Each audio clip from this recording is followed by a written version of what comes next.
Unfortunately, you're right. That's very it's true. very true. That's the best time outside. Did you get a lot of riding outside last year? Yeah, it stayed in mid 40s, I'd say, lower 40s. Wow.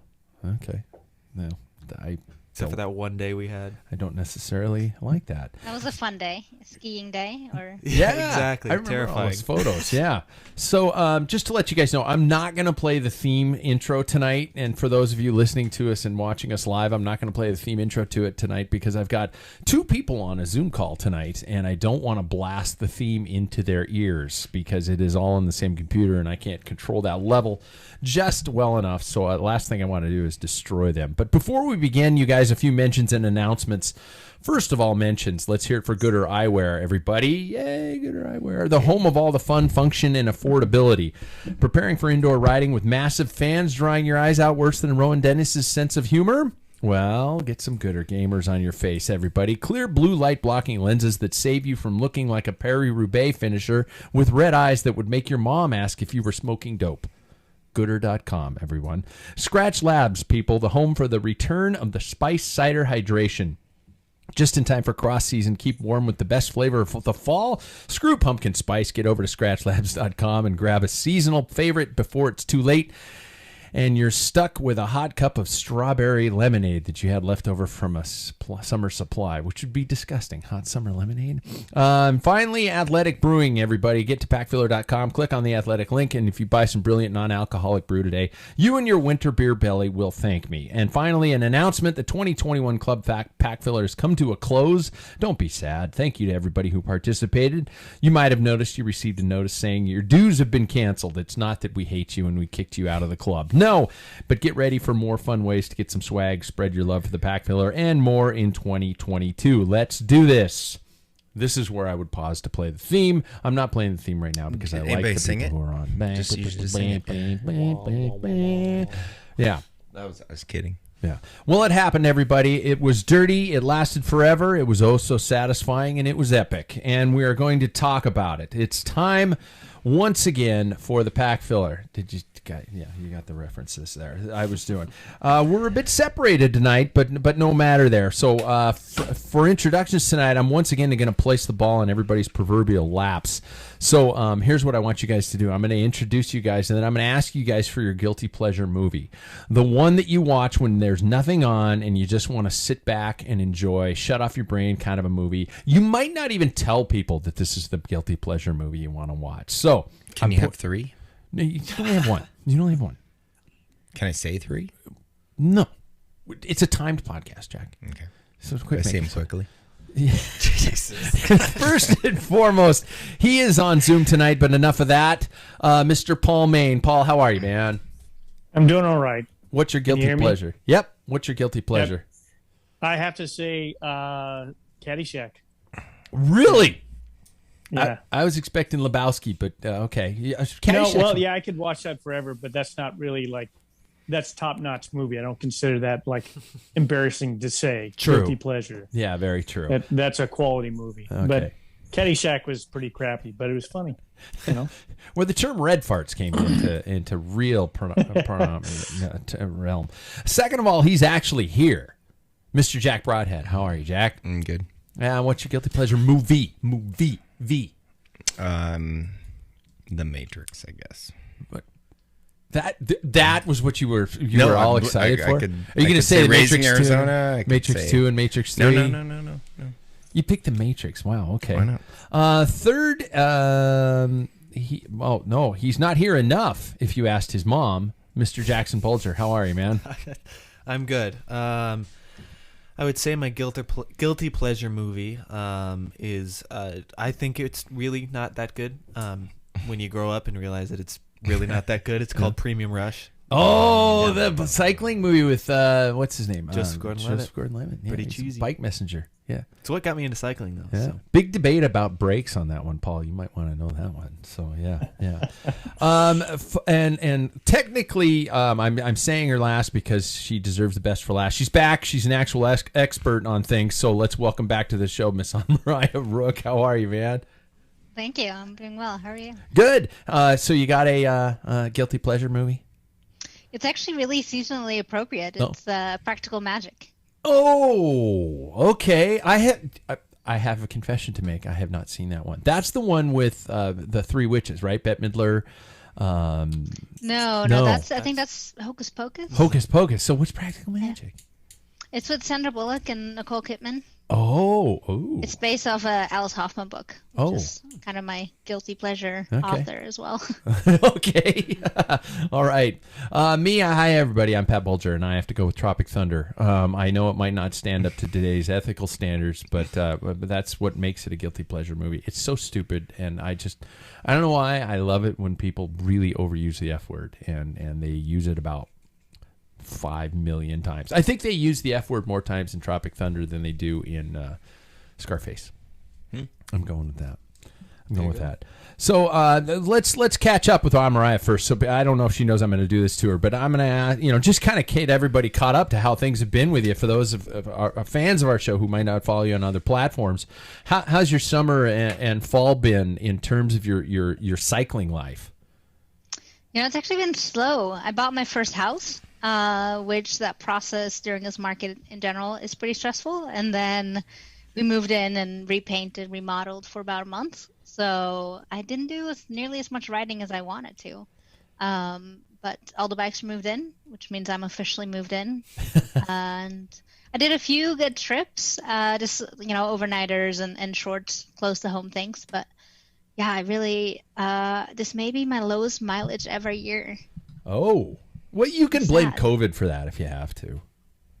Well, I also ride a lot more dirt nowadays, which definitely reflects in the mileage. Mountain or gravel when you talk about mountain? Dirt? Mountain. Okay. Yeah. Now, what was the motivational decision behind that? Just joy or lack of traffic? Joy. It's something new with lack of traffic for sure. Yeah. I had a pretty bad crash several years ago and tried to stay away from cars as much as possible. And even on gravel roads, you still have to ride some trafficy roads sometimes. And when you're out on the trails, there's next to no cars. Okay. Any desire to pedal in angst in the near future? And when I say angst, I mean like a start line and a finish line and things like that. You got any objectives for that? Yeah, I'm actually doing a Leadville qualifier in November. So. Oh shit! I'll be pedaling with some sort of end goal, I think. Yeah. What is the now? I did it via lottery by unfortunate luck. So tell me about what Leadville qualification is. So it's actually, I got to do this qualifier because they in 2020 they asked for people to defer. So even though I will get an entry, I also got a free race, and it's in just outside of Austin, Texas. So I figured free race, place I haven't ridden my bike before, why not? Yeah. But the winner of this race gets an automatic into the Leadville 100.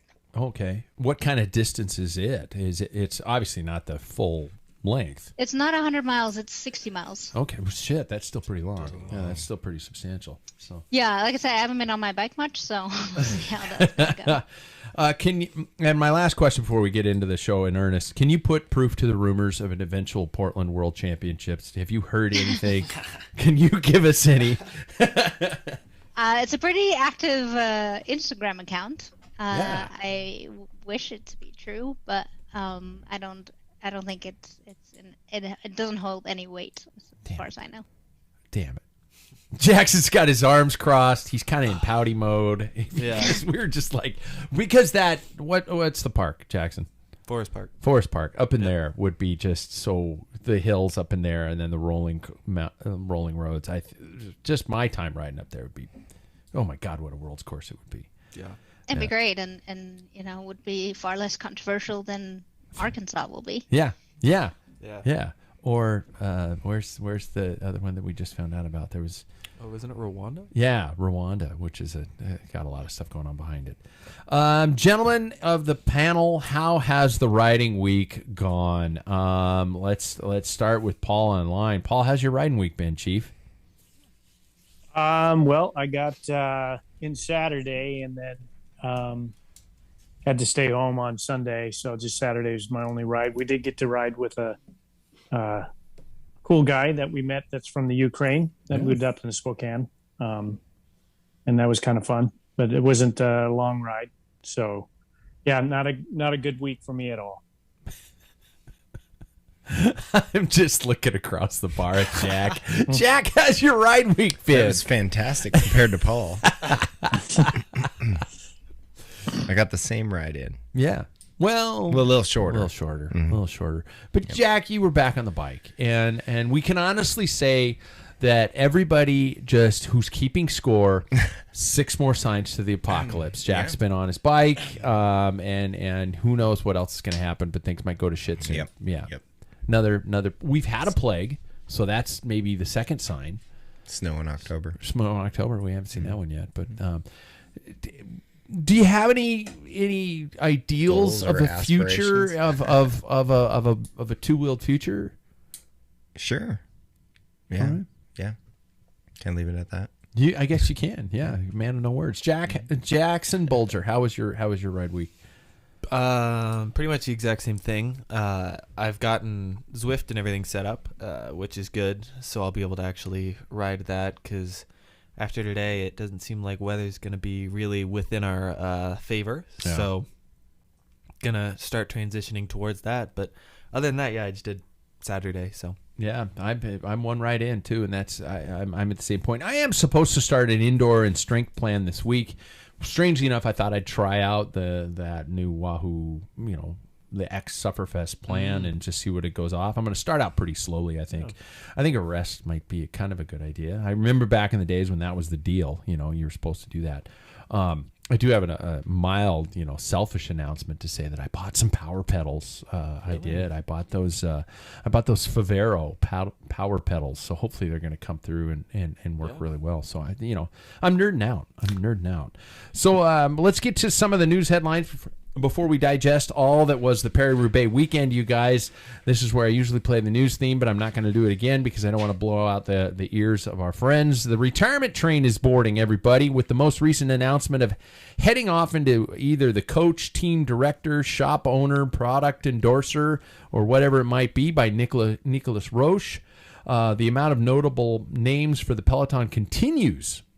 Riders of note, Brent Bookwalter, Andre Greipel, Dan Martin, Kiel Reinen, Tony Martin, Fabio Aru, TJ Van Garderen, Ruth Winder from America, and also slight notification on Van der Breggen. So does anybody have any thoughts that come to mind when hearing this list of names or reflections upon those riders and their careers? And more importantly, some of these, Anna Van der Breggen is 31, Ruth Winder's 28. Fabio Aru, 31. Somewhat notably, I guess we could say young to retire from the pro ranks. Is the sport changing with a lot of new riders coming to the sport and making things far more aggressive? I don't know if anybody wants to jump in. yeah, I definitely think so. I think it's surprising to see a bunch of what we would call younger riders, not younger, but like still within their prime. I remember Pete Stettner saying he was 32. He's still within his prime, and we're seeing a lot of riders kind of taking that and making it their own, I guess. You know, I there could be physical like ends that they're meeting, but also it could be emotional kind of burnout after a little while. I mean, I could see it, especially having a lot of pressure at the top. It's not an easy game to play for as many years as they have. Yeah. But yeah. And we're seeing a lot more of mental fatigue in the peloton, and that could be. I mean, I remember back in the day when riders would specialize for specific areas of the season, and now it's almost like they're expected to go the entire season long. Mm-hmm. Add into the fact that, for example, in the women's peloton, you've got financial restraints, you've got far more things going on that could probably cause incredible, massive mental burnout. Yeah.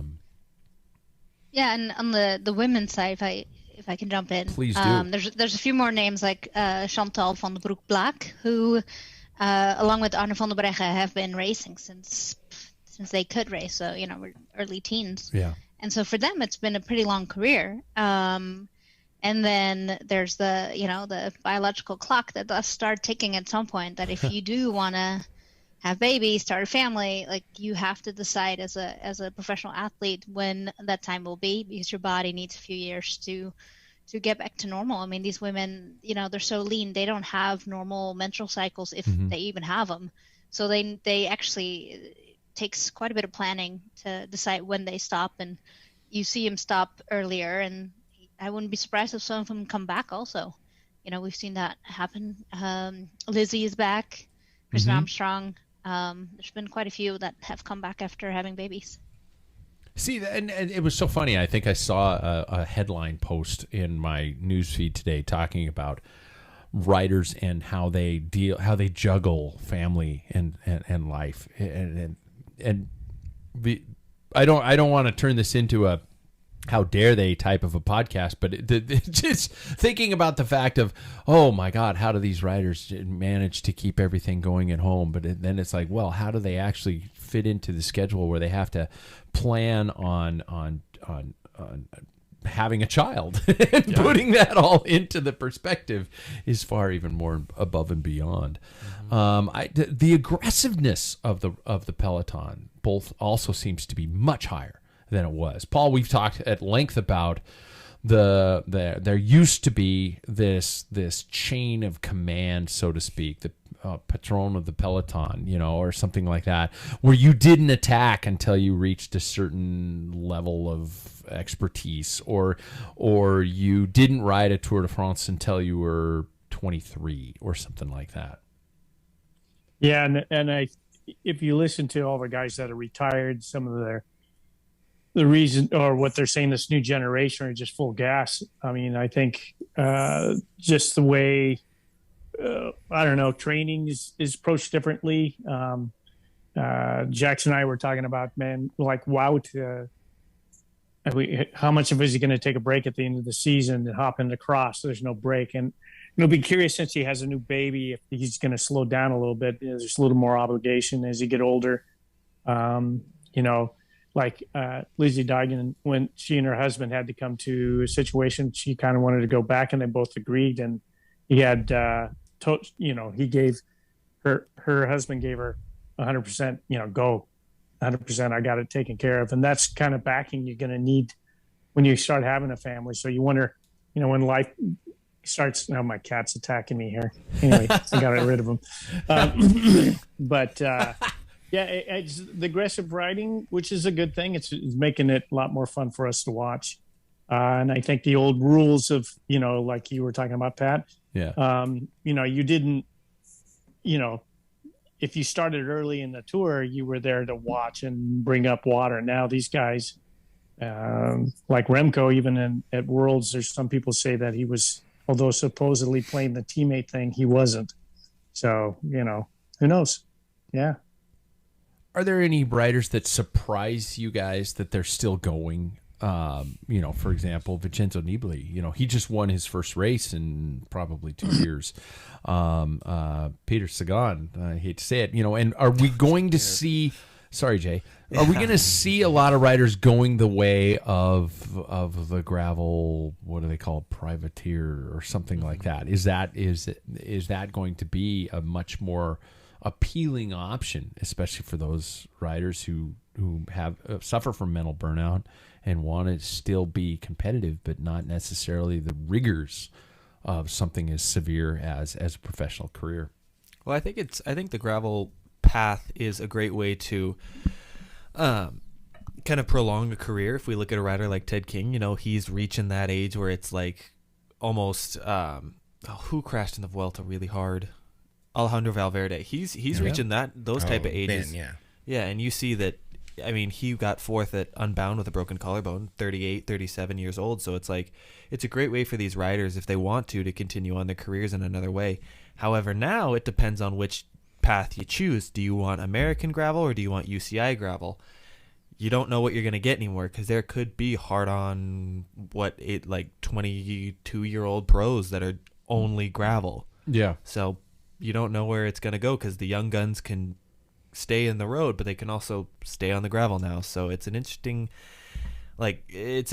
change of how things are working now. Thanks. I think the older guys will specialize more on, pick a path and stick with it. Where like a guy like Wout and Vanderpool are such all-arounders, or proving to be. And Pitcock. I mean, Yeah.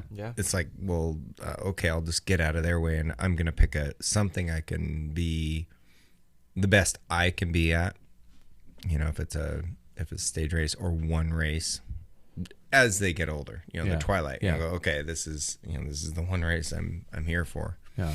It makes me wonder if we're leaning towards a trend for riders to burn out earlier in their career, with the extreme nature where you're seeing some of these riders who are doing so much amazing things throughout an entire year. I mean, I'm flipping back and forth between the men's and women's pelotons here, but then you've got somebody like Mariana Vos who's just like consistent, always crushing it and always involved.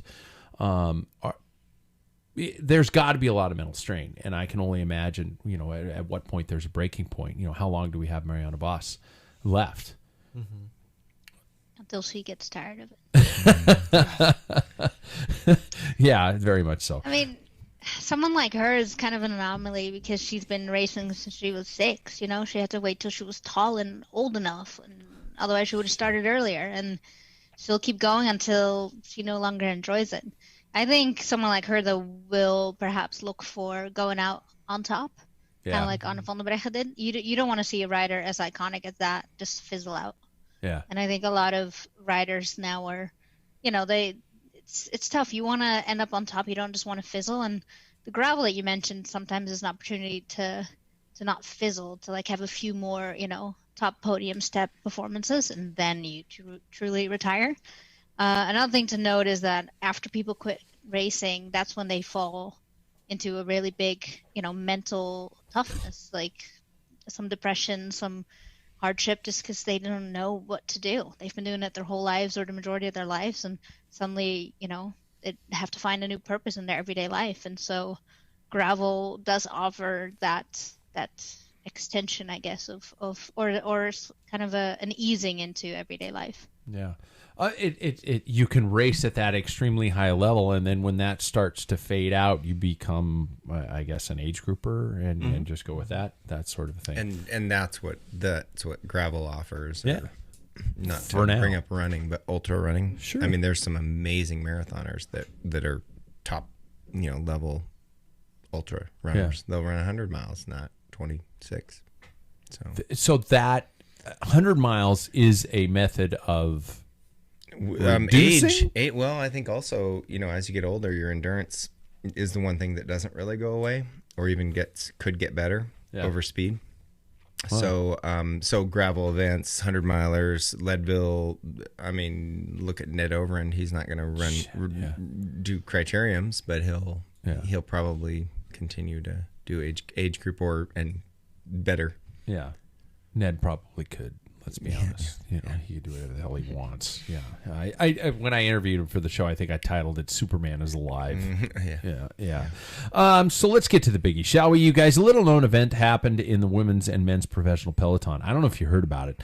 The inaugural women's edition, along with 118th men's Paris-Roubaix, taking place in October rather than its customary spring date, which. Paul, you're going to be okay. The next one's 6 months away. I know. That's the only bonus to this. Yeah. It's only 6 months apart. It's like the Olympics where yeah. It's like you could have, I mean, in theory, you could have 2 back-to-back Paris-Roubaix wins in less than a year. I mean, how would that fuck with the stat books? But anyway, produce some truly magical moments as well as results and emotions. Not to jump to the spoilers, but the first women's edition was won in dominating fashion by Trek Segafredo's Lizzie Deignan, and the men's in a 3-up sprint by current European champion Bahrain victorious rider Sonny Cabrelli. So let's go for a journey down Reflection Road, shall we, everybody? I wish I had my soundboard. It's just so weird not being able to click, do or something in the background. But if you had to initially rank this year's edition with a letter grade, and I know it's going to be hard because this is the first women's edition, and Jackson, it was your first true, like you said, your first like real sit down watch this specific race. What would you guys give it for each the women's and the men's? We're going to start with Anne Mariah because she's our guest. So if you had to grade on a good old fashioned school grading scale for the women's and the men's, what would you award each? Well, the women's, like you said, it's the first one. Yeah. So obviously, and they knocked it out of the park. So I mean that was an A plus, I'd say. I agree. In every which way, the coverage. I mean, I've never seen that much coverage for a women's cycling event ever. So there's an appetite for that, and the peloton delivered. So A plus. The men's race, I can't say I've seen all 118 of them. So that's tough. But I mean, a velodrome sprint finish. What more can you want after such a sloppy, race that goes before it? So I'd give that one an A also. Okay. I made immediate eye contact with Jackson Bulger. Well, how would you do it for the first time? I mean, I don't want to make you sound like a complete noob, but this is, you were saying that on the show that this was the first time you were really kind of triggering into it. Yeah. To come into the women's race and see like how Lizzie Deignan had like a minute lead or something like that, it was a pretty enthralling thing to enter into. So I was excited by that. I thought, like we were just saying, there was good action. It wasn't one of those races where people gave up. So I'd give it, I'd give A's across the board, to be honest, with the conditions on both Saturday and Sunday. And then to see a not informed Van der Poel show us what a not informed Van der Poel can do to everybody else is pretty interesting. And then, like we were saying, the 3-up sprint right at the end, I'd give A's across the board. Yeah, it's the first one I'd seen in a while. Jack, do you want to go next? Because I know Paul's just like this is his. I mean, if Paul could put a bike race into the form of a teddy bear that he could sleep with at night, it would probably be Paris-Roubaix. Right. Yeah. So Lizzie, what was amazing is I really thought she was getting reeled in with 20K to go, and then all of a sudden, just like the time gap never shrunk after that, right? Yeah. So she looked happy and strong, and like I mean, no, really, she did you see the blood on her handlebars? That was crazy. Yeah. So she was off the front for all but 5K or 10K or something. She went early. She was gone. She was off the front for over 80K total. Right. Yeah. Well, it ended up being an accident. Like, it wasn't a planned attack, which just makes the story even better. Yeah. It's like, I went for being the first person on the cobbles. I don't think she ever considered like, oh, this is the race winning move, which makes it even better in a way. Her bike handling was amazing, because she had some crossed up moments that were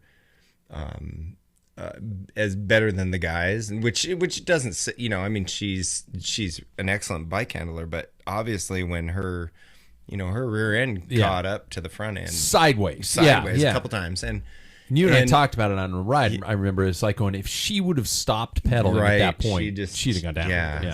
Stuff like that. I mean, that was great to see, and a really exciting race. The guys' race, If Van der Poel's not on form, man, that guy put out some effort. Yeah, it's huge effort. So your grades? Yeah. Oh, it's my turn. It is your turn. That's all right. You get a trade. I think everybody's gonna do A. It's A's across the board. Yeah. So. Paul Main, here's your window. Mm-hmm. Well, the ladies put on a heck of a race. Like mentioned before, that wasn't a planned attack. Lizzie was supposed to be the third protected person. She just wanted to see the cobbles at first, to hold that off. And boy, I mean, Trek Segafredo had it well done, pegged. They had, Van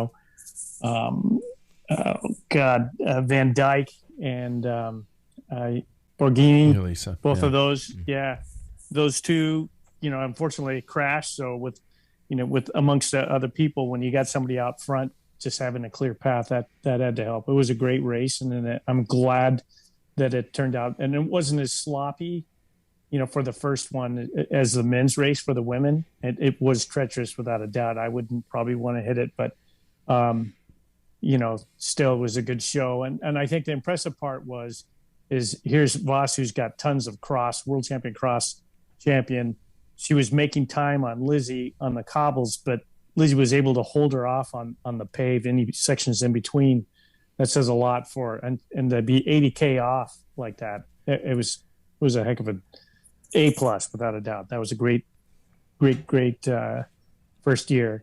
For the men's, I think you gotta have to put. I give it an A. It's one of the best sloppy ones I've seen since '84. When Ivan Mario in '86, and 2002 was the last one. It was really bad, and that's when Boonen actually ended up being on the podium on his first time, and so that was pretty good. But the way it finished this year was slightly better than 2002. Especially because you see Johnny Moscon, who I absolutely despise. He's a pig.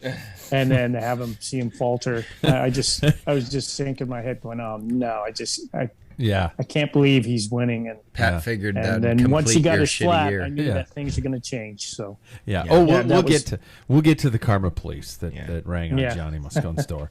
So I'm going to take these in order, and I of course we're going to start with the first race of the weekend. The women's edition, which you guys have talked about quite a bit. And a lot of these points have been discussed. The Trek Segafredo versus the Jumbo-Visma plan. Obviously, Trek Segafredo's probably worked to, would we say, almost accidental perfection. In terms of, was this, Amariah, you were saying that it wasn't an intentional necessarily attack, but an acceleration. Would you consider any of that to be a planned or just an almost improvisation while the race transpired? Oh, I'm sure some of it was planned, not in the fashion that it played out, but they have an incredibly strong team and they have the numbers. They did what you would expect SD Works to do, where you send one strong rider up the road after the other. And that didn't happen. I don't know what happened to SD Works during that race, but if it hadn't gone the way it ended up doing, I think something similar still would have happened. I think they would have sent up their stronger riders wanting to get a break, and they have the woman power to do it. So one way or another, I think they would have definitely been up there in the top three. With Jumbo-Visma, Voss was obviously the focus. Do you think there were mistakes made on her or the team's part in terms of tactical, or is honestly, is Paris-Roubaix just you kind of go with a general idea where things are going to go, and you have to be thinking on your feet, quite literally? I think Voss ended up taking things in her own hands and attacked, and at that point it was a little too late. And that's not unique to Paris-Roubaix. That was the way it's been going on for the last, I'd say, 2 seasons at least, where there's this peloton that's waiting and waiting and waiting, and they wait too long, and then the solo rider wins. Like we've seen Anne van der Breggen, and that's not to take away her strength at all, but the same strategy happens. One person goes off the front and the peloton kind of looks at each other. No one's really working together, and then by the time they start working together, the race is done for. And that's exactly what happened. Sure, this terrain is way more difficult than anything else they do all year, but the same formula can be applied to any other race and still lead in the same.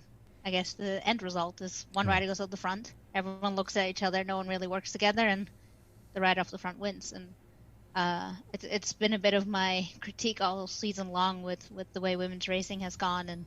And in this case, it played out in a entertaining fashion for us as viewers, but It seemed like, for example, the World Championships were not that formula of a finale where we had the last 40K was just attack after attack after attack after attack, and it was much more aggressive.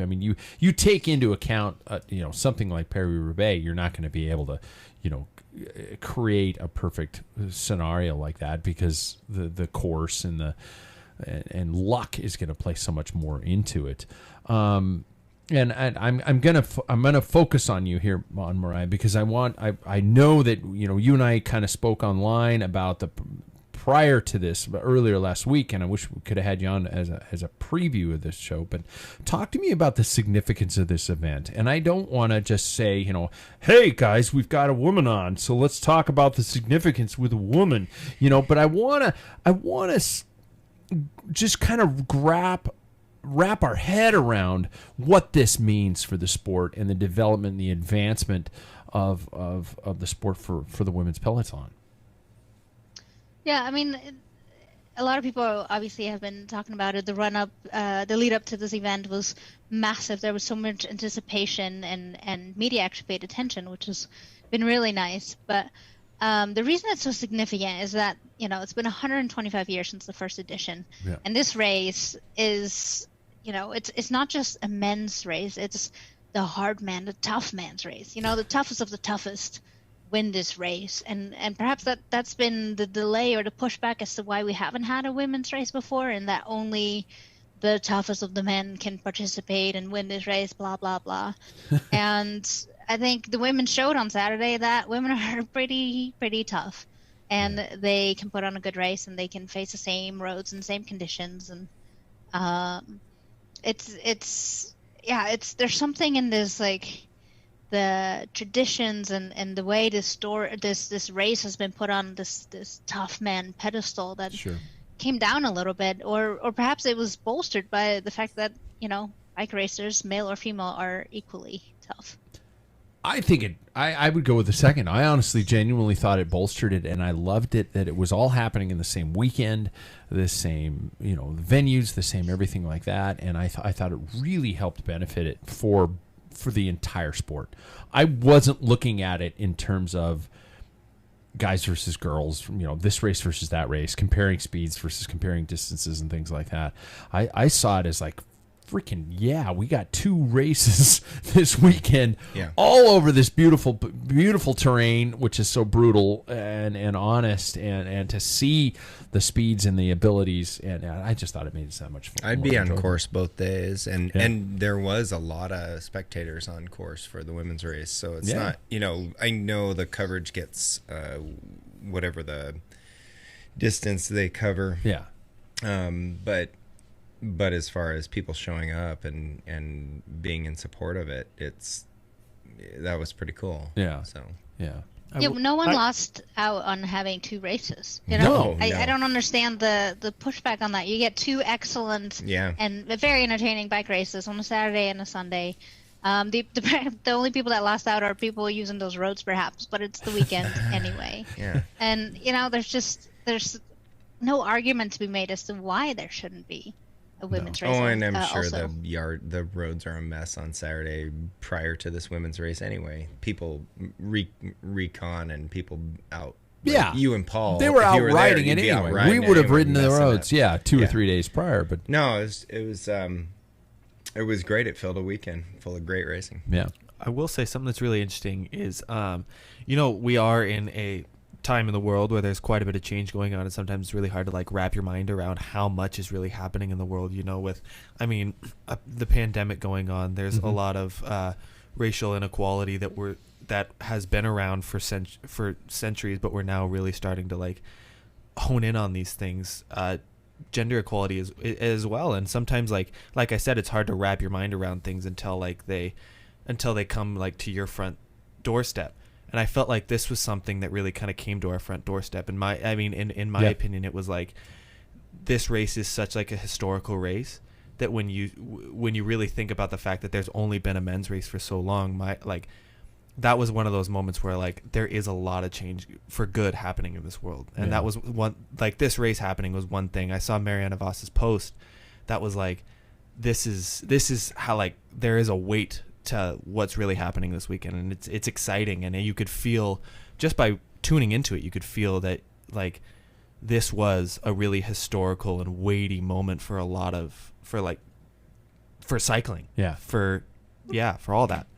It is, and it should be lauded as such. I will say, like, for the ASO and for the race organizers and such, I'm like, this is not your glory by any means. Right. Like, you should be lauded for finally having a women's race. It should be embarrassing that it's taken 125 years to get a women's race on the schedule.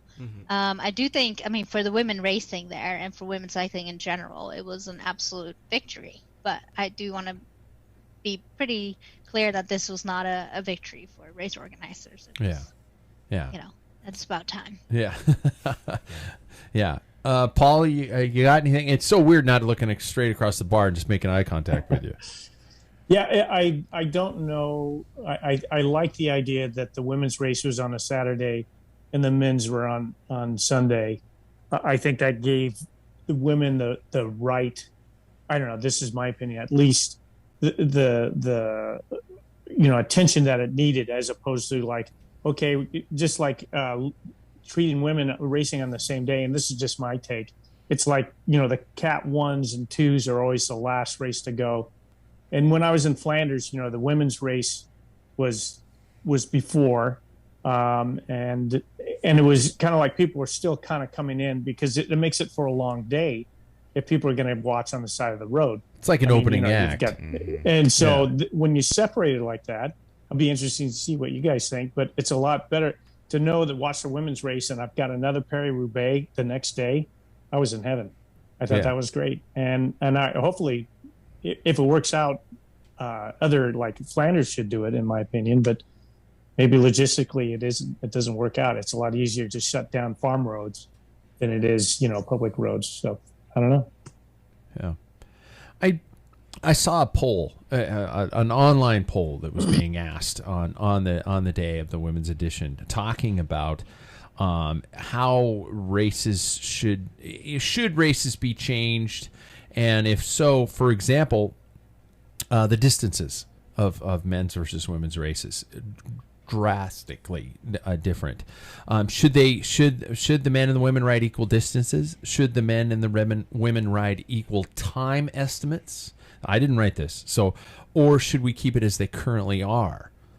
In terms of the event itself, Phil Liggett, poor Phil, bless Phil. He's not 100% on his game as he used to be, but he kept mentioning constantly, this is the same stretch that the men and the women rode, and things like that. And he almost said it ad nauseum. And at some point, I was just going, "What's your point, buddy?" But there are discussions of should the races be of equal distance. And again, on Mariah, I'd like you to kind of comment on this first and see what you think in terms of the actual courses and the races themselves. Yeah, it's a tough one, right? Because in this case, we had a great, I have nothing bad to say about this course, but the Olympic race, the women didn't get to go up Mount Fuji, which was the icon of the race, and that's a real bummer. And so I think this is why the UCI has what's called an athletes commission, where riders get to give feedback on everything from their rules and regulations, and as well as the lengths of courses. There is a UCI limit as to how long a bike race can be, which that I think is rather interesting, because it really should be up to the riders. And so there, in my opinion, there should be more input from the athletes commission or from the peloton. It should be kind of a case-by-case basis. Anybody else? That's the first thing I thought of, so well said. Yeah. Something that came to my mind was, with Unbound, or formerly DK, they don't make a men's 200 and a women's 150, Yeah. It's all... I don't know. Everybody can ride the race. Yeah. I don't. Yeah. I guess I don't get it. And I also want to, before we do switch to the men's race, I also want to comment on the fact that we in terms of TV coverage, I can't stand turning on coverage and seeing there's only 40K left in a race or 60K left in a race, and here we're looking at the women's tour, which is underway right now, and there is no TV coverage of it in England. There's nothing. And the only way we know what's going on is through written journalism, and that's just, I don't, in this day and age, I don't understand it. Where even we get to the point where a couple people with some fucking phones can go out there and give me enough coverage to give me an understanding.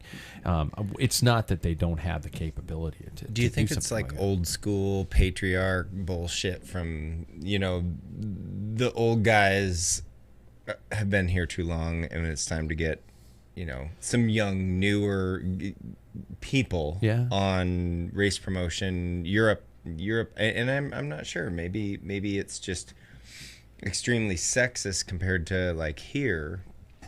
And I know we have our problems here with like with pay on women's soccer and such, but you take a race like Paris-Roubaix and it's probably been promoted and handed off to the next guy for so long that it's slower to change than a new race or a road race that didn't, if you know what I mean. It's so maybe getting them also died pure off. money. Like it is, and viewing rights. Like I hate to say, but NBC in the US just screws everyone that's a cycling fan. Like even with Peacock and everything else, you still or Flow Bikes. I don't know if you guys have Flow Bike subscriptions. Half the time I log in and it says not available in your region. Because still NBC buys up the streaming rights, but then doesn't stream it. So it's a little bit of coming from all ends, and I think at the heart of it, it's finances really. I've talked at length about my relationship with Flow Bikes and their just confusing nature. And exactly as you say, because then you go to GCN, and GCN has great coverage but only of specific races. I think the NBC domination of specific races hopefully is going to slowly come to an end. Paul, I usually ask you, shit, dude, where's the race? And we're juggling this constantly. Yeah, it's when it came to the women's tour, I believe I just heard, like on a podcast, some of the problems with TV was usually the women's tours earlier in the year, but they had to reschedule. It's jammed down on the calendar. They lost some of their sponsors because that time of year, that whether I don't know what it is, but they said for the people that used to be able to help finance this is gone. It is a money situation. Which is unfortunate, but and I agree. When you got like a company like NBC, Comcast, just dominating, and you can't even use any footage whatsoever of the tour and put it on YouTube, or you're going to get blacked out because NBC has the rights, and it's just garbage. It's unfortunate, but I wish there was a direct, like whether it's all Flow Bikes or all GNC or GCN. That would be a dream. But I pay for 4 streaming places, for cycling. So it would be nice if it's packaged and hopefully never on NBC. Yeah. Let's take it back to. Go ahead. Sorry. No, go ahead. I was encouraged to see some of the numbers come out of from over the weekend about how many people viewed the women's race, and in general, both in cyclocross and on road cycling. I think the numbers will soon advocate for more coverage because people are tuning in. Yeah. As we mentioned earlier, people don't really care that it's women, that it's perhaps a little slower. It was still, entertaining, and they'll watch it. Yeah. Do you think it helps that it was on Sunday too for Roubaix, getting people to view? I just say that like even for me, like to watch the women's Flanders, I got to wake up at 1 a.m. because that's before the men's, and so I sure hope that if others, I guess I'm trying to lean towards. I wish they would put the women's race that can go back to back on a Saturday on or vice versa, whatever. Yeah. Split up those days. It's going to help both. It's going to help out women a lot. So I don't know what your take on that is. I mean, if you look at the cyclocross numbers, that would probably, strengthen your argument because they tend to be, especially at the World Championships, a different day than the men's. But I wouldn't know. That's one we'd have to look at data and see what the numbers show. But I think in general, cycling, as long as there's more coverage in general and more coverage of women's cycling will hopefully bring more viewers and also bring more coverage of more races, because still only like the women's tour is a massive race for women, and the fact that isn't available on TV is a first for them, and B, just a real bummer after everyone is riding this high from Saturday and they're like, oh, this was super exciting, can I see another women's race? And then, when we'll next season, I guess, is when the next time we'll be able to watch something. Yeah, frustration as it may be. So let's take it. Let's continue on with Paris-Roubaix and then the Sunday edition. And I'm gonna just throw out a couple things. We did mention some of us who have we seen a wetter version. I keep thinking of years in which, oh my God, the year Andre Schmil won was a mud fest. 94. Yeah. Okay. I knew you'd do that. Someone knows his trivia. Yeah. The carnage, just the fact of seeing the incredibly reduced peloton rolling into the Forest of Arnberg this year. Usually that's where everything's just going absolutely insane, but the attrition leading up to that point was so much more over the top. This just seemed. And do we associate that just strictly with the fact that we went from April to October? I mean, hopefully, I guess the riders would be happy if they never did another October Paris-Roubaix again. So I've just thrown a bunch out there, and I'm going to let Paul kind of jump into this because I know this is your baby, this is your wheelhouse. So what? I'm sorry, I kind of drifted off there. What was your question? Kind of. Sorry. No, just I've got a cat. I'm trying to keep off my lap. Is the problem? I'm getting distracted. The overall amount of carnage and attrition of this year's event, seeing such a reduced field going into Arenberg was just not a common vision. Yeah, and I think everybody knew the guys, the seasoned vets like Greg Van Avermaet. I mean, before even Toisville, the very first sector, I mean, guys were they were rushing to get into in position, and fields are splitting. There was a crosswind section that kind of caused havoc and splits. Kind of interesting because it was so wet and sloppy, tire pressures were so low that on pavement, it was a slog. I mean, they weren't rolling as good. Plus with water, on the road on top of that is causing a little bit more of a slowdown. So I think it was Hostler said that it was like a race of two races. It was the race before Toisville and then the cobble section. And if you weren't in position and Wout was one of them, you're going to get caught out. And if you made bridge, but you're burning matches all the way, it was I think once I got into the cobblestones, it was all attrition. These guys where you had to taper out and taper back on some of your efforts.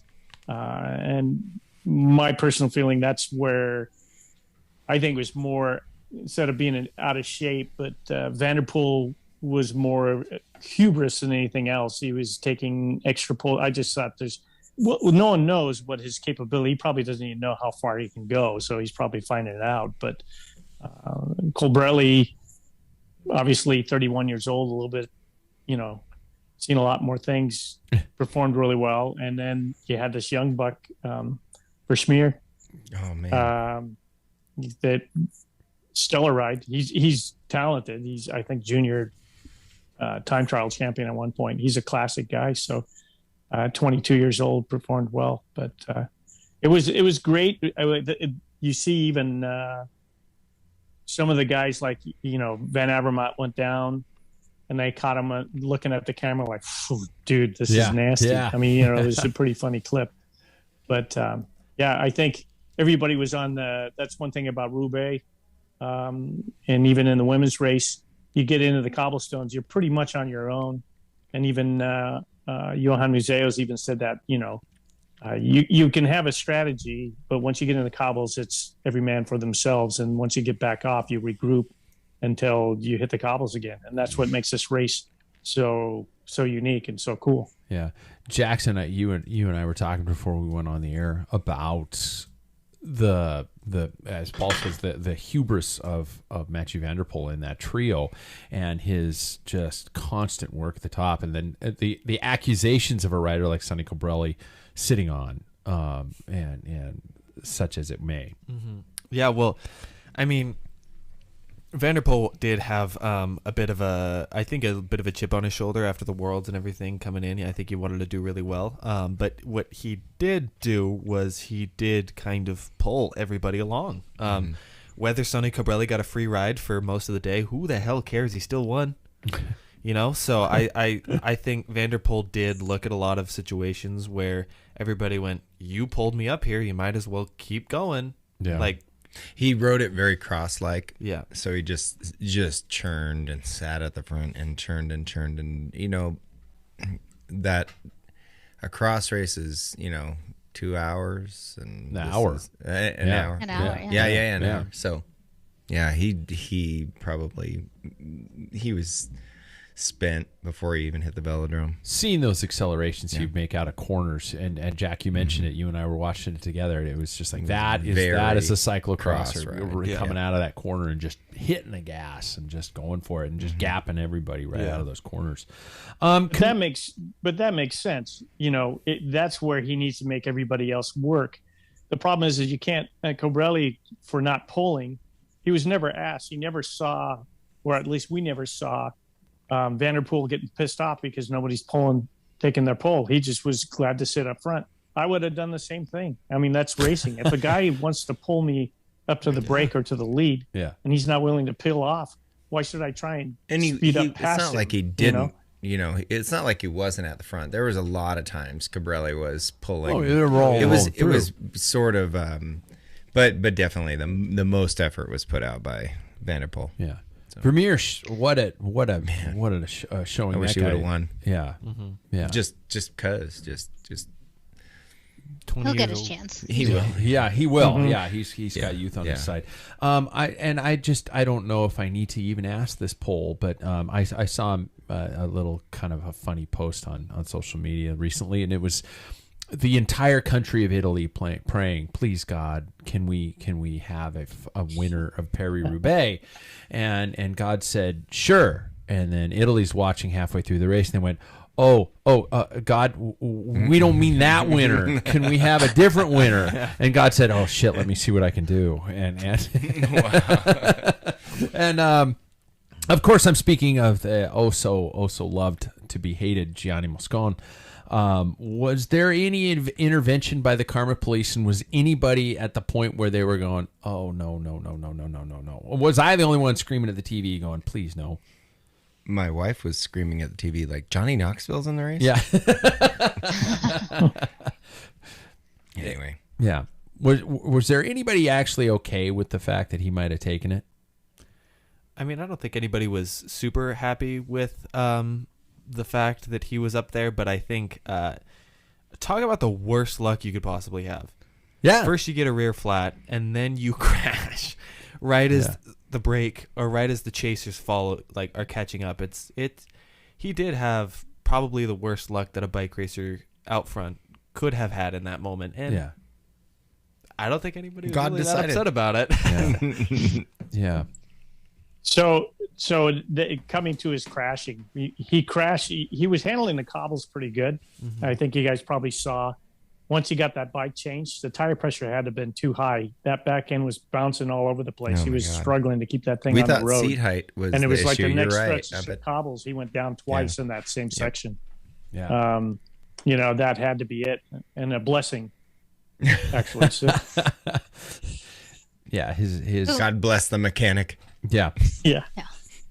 Yeah, it was a tough day for them. Both days. They had to do quite a bit of work. Yeah. I was watching this interview with Annemiek van Vleuten, who had a bad crash herself. And, broke her pubis. She broke her pubic bone, broke her shoulder. Like, she's in not a good shape right now. And in this interview, she basically said that she wouldn't be watching the men's race. She's like, in these conditions, there's just too much, too many crashes, too much carnage. Like, this is not bike racing. What do you think about that? Do you agree? Is it? I mean, Paris-Roubaix is kind of like why people tune in. Every muddy Roubaix is like this, though. I mean, guys are flying off in the ditches all the time. So it's only when it's dry and dusty that you're like, oh yeah, this is just brutally. But do you? And I think in what she's, I don't want to speak for anybody, but I think it turns into It's like when people watch NASCAR just for the crashes. Are we watching a sport for the carnage, or are we watching a sport for the epic performances and physical abilities of the riders? Yeah, it was definitely tough because there were some pretty bad crashes. The one that comes to mind was when Luke Rowe got just clattered into from behind. I think Rowe had a flat. Yeah, and he was just trying to get back up. Yeah. But yeah, I don't know. It's tough asking me because this was my first ever Roubaix, so whether or not it was muddy, I was going to watch it. But I do think it is tough because you see a lot of riders walking away from this. Annemiek van Vleuten was one of them. I mean, Peter Sagan went down pretty hard. I remember him posting about it. Like I said, Luke Rowe, like there were so many crashes that it was almost to a point where it was like, did the best rider of the day win, or did the luckiest rider of the day win? Yeah. So. Yeah. Well, I think that happens though on dry situations. Dries can be on those cobbles. It can be just as slippery, and it's just a different style of racing, and your tactics different. Getting back to the question that should we be racing in that type of conditions? I think, like Jack said too. I think that's part of the uniqueness of this race. I personally don't mind. I like the muddy ones, but I would not want to see a muddy one. Like one in a decade's good for me. I like to see a little bit less mud, but once in a while, it's not bad. It's just it's a spectacle actually. Watching a race, looking for being excited about all the crashes that are going to happen. That's like a totally different mentality of person. They're not. Yeah. They're not like, so I follow rally cars, World Rally Racing, and there's thousands of crash videos. I'm bored to tears by crash videos. I want to watch the racing, and if a crash happens, it happens. But I'm not, I'm not the one to tune into the crashes on anything. It's not that interesting to me. Yeah. So. Paul, I'm gonna throw this one right into your lap. I'm sure you saw the coverage of the Cofidis rider using his feet for his brakes. I sent that to you guys. Yeah, and my good friend Laporte. Yeah, my good friend John Galloway of the soon to no longer be Velocast had mentioned that his opinion was that disc brakes were an actually ridiculous choice for this event. And Jackson's shaking his head in frustration, but I just knew that I had to throw that one to you before we even come close to concluding any coverage of Paris-Roubaix. Well, I will say this as a rim brake guy. That's one race that I probably would run disc brakes. Oh, no. Yeah. But in those conditions, that's the on a dry second condition, sign. no. Yeah. I mean, 30C tire, you're not going to find a rim brake that's going to. I would run 30Cs, in that situation. But it doesn't. The thing about disc brakes that cracks me up, it was supposed to be the godsend, and it was not. For road racing, it's like all the problems you have with rim brakes, they're going to all go away, but they have their own problems. I mean, the problems, their strengths are wet conditions like that, and and better braking. But you do have problems like, I'm only assuming his situation at Laporte, his brakes failed. There could be that bouncing around. What happens? You get air in that brake line somehow. You're screwed. There isn't any brakes, and that's could have been. He had a wheel change, so I don't know. In that wheel change, maybe somebody hit the brake lever. I don't know. You know how it is. Yeah. I don't know what happened, but they're not flawless. But there's the thing is, I think unfortunately Paris-Roubaix used to be where you had anybody could use any equipment. I mean, a lot of riders didn't use their race wheels. They had Ambrosia with those FMB 27, 28C tires on there. They weren't sponsored. The team would buy a bunch of these wheels or build them and stuff. Sure. Or rock shocks. De Koning, Quick Step started off with clinchers, mind you. They had clinchers. Lampard flatted, I think, 6 times. So all the guys started with clinchers. By the end of the race, they were using older wheels. They all had tubulars on. You just can't get clinchers, to get that pressure down, especially in those situations. Not a time to use clinchers. And Duquesne didn't do so well. They went through a lot of wheels. But one thing that did shine is tubeless, but they used the foam on the inside. And even Ineos Grenadier ran, Johnny Moscon had tubeless. So if you have that foam insert in there, that makes sense more than a clincher tire on Roubaix. Just does not make sense. Yeah. Lizzie ran not only tubeless, but she also ran a 1x setup. Yeah, that's idea. awesome. Yeah. Yeah. Which Makes sense. With the chain guard, makes total sense. Yeah. Yep. I mean, if you've got that big of a range, my experience with 1x is that you don't necessarily get the biggest of the biggest and the smallest of the smallest. I might be completely naive and mistaken in this. Yeah, I mean, Yeah, I think you see it in gravel, you see it in cross, you see it in mountain. You can get really easy gearing. It's true that you can't get a heavy gear, but she was motoring along at 25, 30 miles per hour, so she was doing just fine. Yeah, it seemed to work. And I hope they never wash that bike. I don't mean to be disturbing, but the blood on the bars is just cool. That's where you just honestly, that's the It goes first, into the museum. It's just museum ready. Yeah, you hang Yeah. that thing up, man, because that's just too cool. Well, the smile on her face, you never would have guessed she was, Oh my God. can't grip a seriously. spoon the next Yeah. day. Just tape it to her hands. Her coffee cup. Yeah. Yeah. Did Wout? Can we all agree that Wout just apparently planned his season just to end 2 weeks too early? Yeah. It's just Yeah. the fuel wasn't in the tank. I mean, back to that earlier argument. I mean, he's got such a long season with cyclocross, and I'm amazed they make it this far. Oh yeah. You should be resting, getting ready for a cross. Yeah. Like Van der Poel is just a, unique specimen that Little can more rested. just do maybe. all of that, do cross, do road, do mountain bike. But I feel like I feel for the guy. He's Oh he's yeah. got a long year every year. Yeah.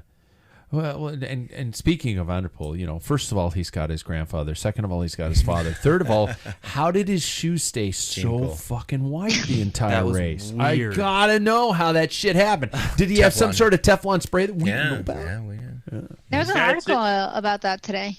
Really? Yeah, and cycling tips. Yeah. Really? What do they say? You spray spam Shoe or covers. No, it's Pam shoe- spray? Shoe on? covers, spray. yeah. Shoe covers. It's just so it's like a Velotoes kind of a thing, just a rubber shoe cover that stayed perfectly white and pristine. I don't know. When you got a rubber shoe cover, you just spray it off and it's immediately white again. Yeah. But would you take the time to spray? Never mind. I don't know. I probably Getting paid. would. I'd be Getting like, paid for it. yeah, my shoes are dirty. I gotta hose them down. Just what a race, though. What a weekend. What a race. And believe it or not, it's not over. As I said, the women's tour is underway. So if you have the ability to keep up with it, Paul and Anne Mariah, I didn't send you guys the start list for Il Lombardia this weekend. But I don't know if you guys want to even kind of venture into that. But we usually do sit back and make a pick of a good 2 or 3 riders, and I usually allow 3 riders for that. And if I don't know if you guys have your devices near you and you guys want to look up Pro Cycling Stats, while the 3 of us can venture into our picks itself of what we would call the race of the falling leaves, the end of the season in large. Como to Bergamo, 239K, over 4,500 meters of climbing. So we've got a lot of riders lining up for this thing. Everyone from, you name the team. You've got a lot of very accomplished riders still holding on one more time into the season. Does anybody have any initial? If you had to pick 3 riders that you wanted to roll with? Jackson, you and I had a few moments down here to kind of get things dialed in. Do you want to jump right into the foray and see what you got? Yeah, it's difficult to pick a rider. There are definitely a lot of them here. A lot of outside shouts that could definitely make it into the top 10 or if not winning. But I will pick pretty similar to who was at the finish last year. So Tadej Pogačar. I think this is a pretty good race for him, along with Primož Roglič. And I don't think he's going to post up too early this year. I think Julian Alaphilippe. Damn, that's good pick. Yeah, I think those are the three that are probably going to take it to the line this year. Yeah, I mean, I'm just looking at some of the the number one riders from each team: Julian Alaphilippe, Max Schachmann, Mikel Landa, believe it or not. Is lining up. Vlasov, Guillaume Martin, Rigoberto Urán, Thibaut Pinot from Groupama FDJ, Primoz Roglic, Dan Martin. Quintana. I thought Dan was finished. They've got him lining up at Lombarda. Nairo Quintana, Jan Bakelins, Adam and Simon Yates are both lining up for their own prospective teams. I will say, I think an outside shout. He won a stage of the Giro this year, but Lorenzo Fortunato from Eolo Cometa, I think will be in and around the top. Jack, you got any names that popped out into you? Yeah, I mean, exactly what Jackson was saying. It's like, it seems like the guys are, if they're showing up at this time of the year, they just want to keep racing. Yeah. Roglic, Pogačar. Yeah. Alaphilippe just coming off Worlds.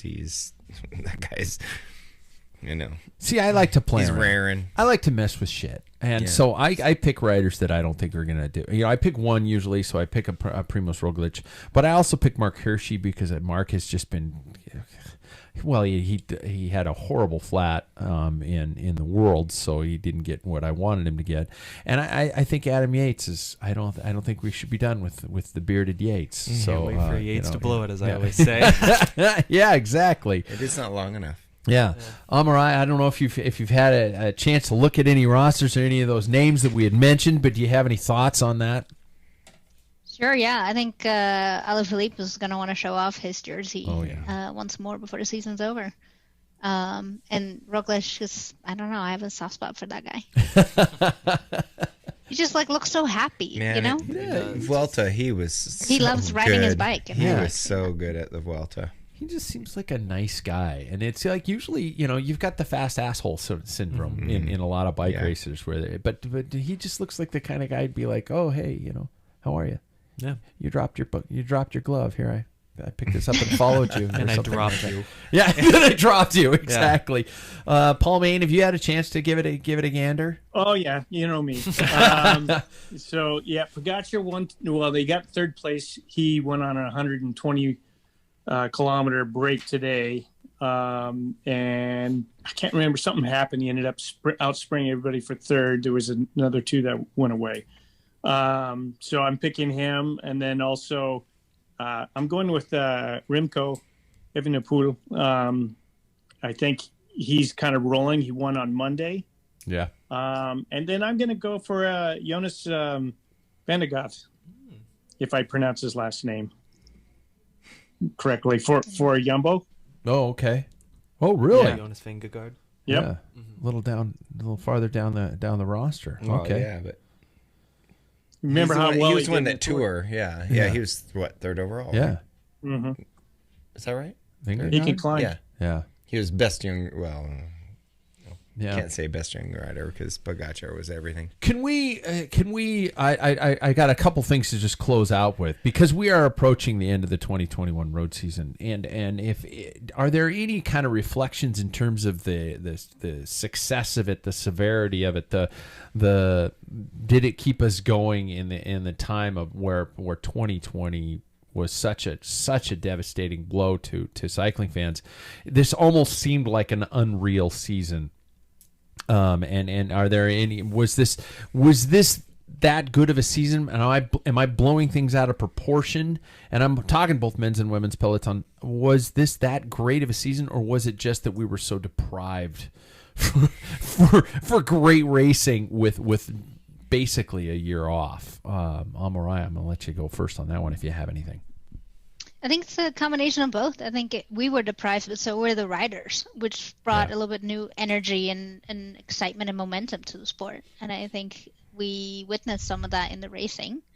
And I don't think it was an exceptional year, but it was a very good year. And I think part of it is just because the sport is growing in general, sport is changing, and we're all here watching it. And, the coverage is better than it's ever been before. And we, after being deprived for a year, we're all tuning in. So I think it's a combination of factors.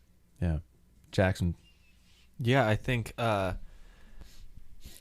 style of racing that has been that has taken place has been so special because we've seen, like we were talking about earlier, we've been seeing younger riders not caring about the older riders anymore, which makes everything way more exciting because I don't... Unless you're older. Yeah, exactly. But I Little shits. Yeah. like, I get respect and all, but I also think that with this just creates more opportunities for different types of riders. And I think with that has brought some really exciting racing that we have been deprived of for so long. So I think that, yes, with all of what's gone down and what's happened has deprived us of racing, but with this has given us what I think we have been deprived of as well, which is exciting, who knows what the hell is going to happen type of racing. I'm tired of the 5-minute Chris Froome gaps in the tour anymore, and we aren't seeing that, which is so much better, I think, for spectators than what we used to have especially in 2012. Grand Tours. Yeah. Especially Grand Tours. Yeah, when exactly. You would watch races and it would be, okay, week 1, shit, that's it. Yeah, exactly. Yeah. Jack, did it inspire you enough to, I don't know, Ride my bike? Yeah. Sure. Yeah. You started off I'm going to buy a new bike. You are? As soon as I buy a new bike, I have to ride. You do. Yep. It's going to be staring at you in the cover. It won't be a 2012 or 2010. Be a 2021. It'll be a 2021. 2021. Right on. Okay, there we go. So I'm Ryan. Do you have anything that needs a plug or something like that? You guys, you want to tout something or anything that you're involved in or where people can find you? No, I actually have one more, if I may, a question for you guys. Oh, to turn shit. a question from earlier on its head and Yeah. throw it back at you. You asked whether women should be riding the same distances as the men. Yeah. What if the men started riding the distances that the women ride? Oh. So if a tour wasn't so god-awful long every day. God, that would change. I'm just going off my first intuitions, and I'm usually the one that lets everybody else answer questions. But that would definitely make things far more aggressive and far more. Peter Sagan would win the tour. I love it. You'd have a lot more excitement. I don't want to equate it to a even like a crit kind of a mentality, Or just but when U.S. things get racing. shorter. Sometimes. Yeah, I think it'd be. I don't think it'll happen, but I think it'd be interesting, especially when you're talking about some of these races that are getting so long. These transfer stages in Grand Tours, I think, need to be shortened to give us something. But how does that benefit the riders? So here's where I start asking my own questions. But anybody else? Paul, you got something on that one? Well, I think it would really change. I don't have a problem. Some of the most exciting stages so far in the tour are the shorter stages. I can even think back in '96 when Yanni Rees took over the tour and won the tour based on, I think the Glibier was snowed in and it was only truncated to like a 70K or maybe it was less. I think it was around 70K, 80K race, and he just took off and it blew things apart. I think I don't have any problems with that by any means. I think that's, those transfer tour, transfer days, that's the boring ones. They have to get from one point to the next, and especially in the tour because France is like the biggest, country and landmass country, square miles of all the European races. So it's kind of hard for them to go around Europe without doing that, without cramming them in a bus and having them ride for 8 hours to get to the next start. So, but yeah, I can only equate it to like Masters racing when you go from category and you drop into the Masters race, and and some of when you're used to racing 90 miles and all of a sudden you get thrown in a Master races 45, it's like off the gun. You're like, holy crap. Yeah, it's on. So and that's what's going to happen. The thing that pops into my mind are the other formats of racing. I think of mountain biking, what mountain biking evolved into much tighter courses, not as drastic as distances. And I also think of gravel. And I think of gravel from a TV standpoint, I think would be boring as hell to watch. Wouldn't it? And yet people watch DK this year. I was going to say. Yeah.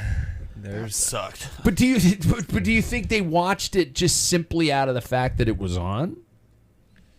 I tried tuning in, and oh my god, did it suck! It's one of the most boring things I've ever watched. Yeah. And like, it's also to attend to the question. It's like, honestly, I'd probably watch the Vuelta. The Yeah. Vuelta this year was awesome. It was really good. It finished up so good. See, and the thing is, I bet it was, but those damn climbing stages heard are you. so boring because it's all when the uphill. climb takes an hour and a half to get I don't know, like 8 miles, and it's brutal. Yeah, But and like some of those sprint stages where I'm like, oh, I gotta wait 3 hours to see Sagan get fifth again. Like,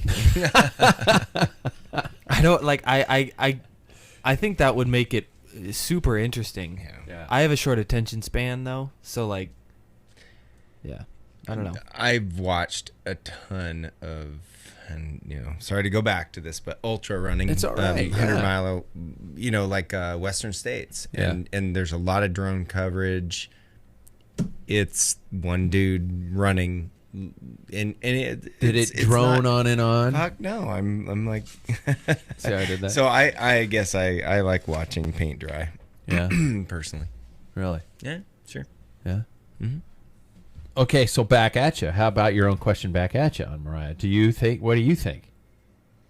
I think it should be somewhere in the middle. I think the Yeah. Grand Tours are entirely too long. Like most of people, I don't tune in till the end or watch the highlights because nothing interesting happens, and I prefer the more aggressive action, fireworks filled racing. Yeah. So yeah, I think the answer is somewhere in the middle. But I always think it's funny. People are like, "Well, the women, maybe we should make their races longer." I'm like, or we change cycling and make them shorter. That's a great idea. That's a great thought. It's crit racing in the U.S. Yeah. I watched the Super tour. fun. I watched the tour 3 times a day though. You do. During the day, The whole like stage? I'm just You're not like Paul Maine multiple- getting up at 6 a.m. and No. watching it So, until... but I'll get up at 5 or 4 and watch the start and the whole race, and then it's on at like whenever, and so then I watch it 9:00 at night. No, there might be something different. There's a different commentator later in the day, so there's a different view. So, yeah, I watch it a lot when it's on.